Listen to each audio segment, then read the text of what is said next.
Why the fuck did I leave the fridge open? This fucking guy always takes the piss out of me. Why the fuck does living fucking suck so much?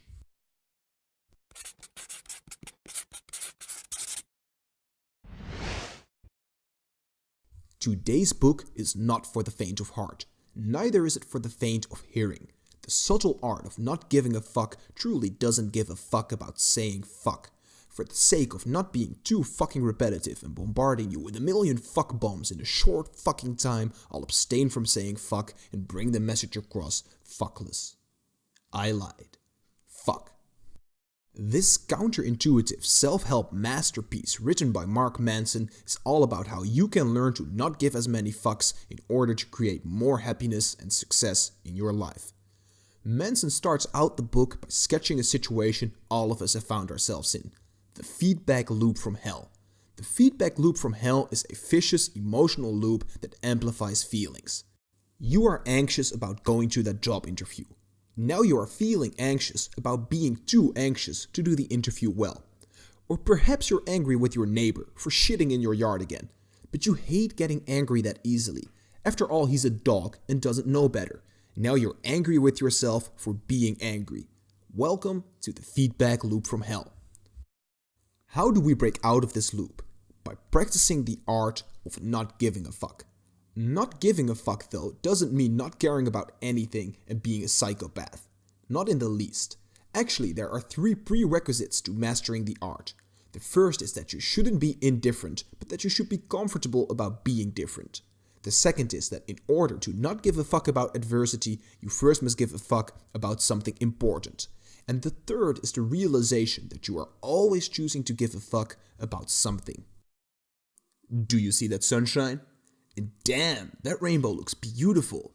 I apologize for shitting on your world and telling you that life isn't all sunshine and rainbows. But in all fairness, I warned that this book wasn't for the faint of heart. And deep down, you already knew this anyway. Complete happiness is impossible and suffering is inevitable. The Buddha himself said, life is suffering. Now we're not here to get into theological debates and whether this is an accurate translation, but it works out perfectly for the point I'm making, so fuck it. Happiness and suffering are inseparably bound. The moment you release suffering, happiness takes its place. The more often and intensely you release suffering, the happier you are as a person. But life is always suffering in some form or another, which makes being completely happy a paradox. The moment you are completely happy, you are no longer alive. So what should we do then? We should try to release as much suffering as possible, which happens through struggle. By overcoming problems and creating stronger versions of ourselves, we alleviate pain and become happier as a result. It's essential though that you choose your struggle carefully, focus on the struggle completely, and don't give a fuck about the rest. We also shouldn't think of ourselves as special. We are all unique, yes, but we aren't special in a lot of things that we do. The thing is that we are constantly confronted with specialty.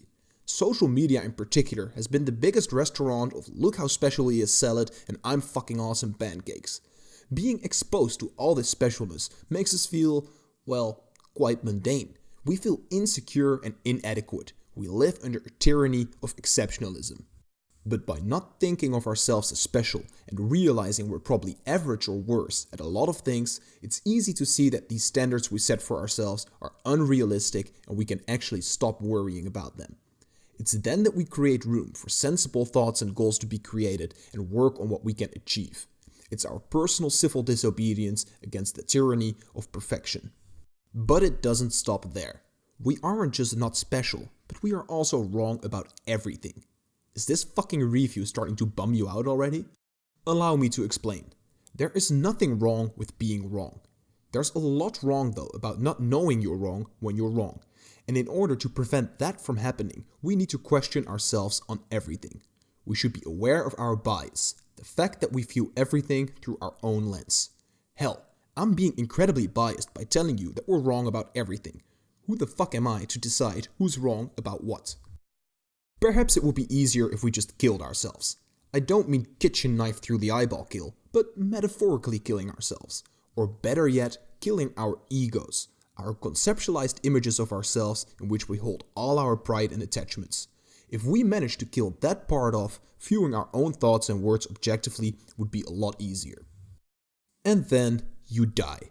This time I'm talking about actual dying. 300 arrows through the chest, Leonidas style dying. We humans are very fortunate that we can contemplate the past and future and imagine different realities with different possibilities. This strength that puts us on top of the food chain is also our biggest weakness because it allows us to imagine a reality in which we don't exist. Enter death terror. This existential fear underlies everything we do. In an attempt to escape it, we try to construct an identity that will outlive our physical existence. We know that our physical form will perish at some point, so we try immortalizing our conceptualized self. A fool's errand, I must say. Besides, we just talked about how constructing an identity like that only makes us prone to bias and error. Instead, we should not fear death, but accept it. We should use it to put life in perspective. Don't bother with petty problems. Don't hate when you can love. And don't fear what life throws your way. It's simply not worth it in our brief time here. Don't be afraid of death. Be grateful for being alive. It's the ultimate fuck not to give. As promised, a morbid, ego-shattering attack on your identity. It may hurt, but it's fucking good. I hope this raised some questions in you and that you take something from this going forward. But if you don't, I don't really give a fuck. Thank you so much for watching this video. If you enjoyed the subscribing, don't forget to join the content by backing down below. Fuck.